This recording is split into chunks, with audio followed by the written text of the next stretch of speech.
Hello বন্ধুরা, সকালে একটু এক ভাগে রান্না করেছি ডাল, এখন আর এক ভাগে একটুতে কিছু রান্না যায় কি যাচ্ছি পুকুর পাড়ে কুমড়ো শাক কাটতে। তো ভেঙে গেছে 10টা ডোকা,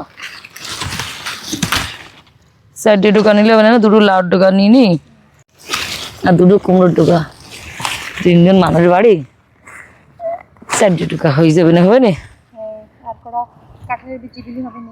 অল্প একটু না হয়ে যায়।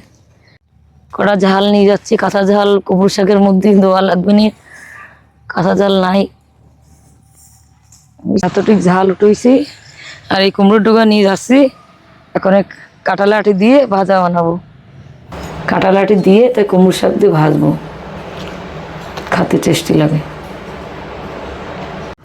তো কিরাম আছো বন্ধুরা তোমরা সবাই? এই যে মা এখনই কুমড়ো শাক আর লাউ শাক কাটিয়ে দিয়েছে, আমি ভাজবো।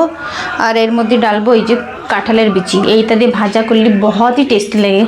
তো চলো ভাজা করা যায়। এদিকে আমার তেল भी গরম হয়ে গেছে, এতে মেলাডিক রসুনের ক দিয়ে দিতে। যত রসুন আর ঝাল দেবা শাক ভাজা অতই টেস্টি হবে।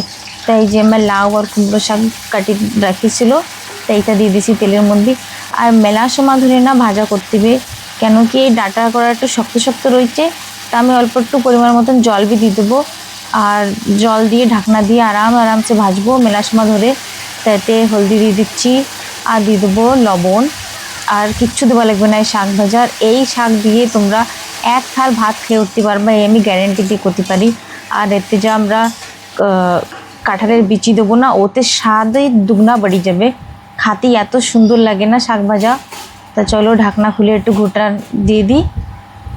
আর এবারে আমরা দিয়ে দেবো কাঁঠালের বিচি, কেন কি এটা সেদ্ধ হতে বেশি সময় লাগবে না, ডাটাটা সেদ্ধ হতে টাইম লাগবে, সেটা একটু আগেতে জল দিয়ে একটু সেদ্ধ করে নিছি।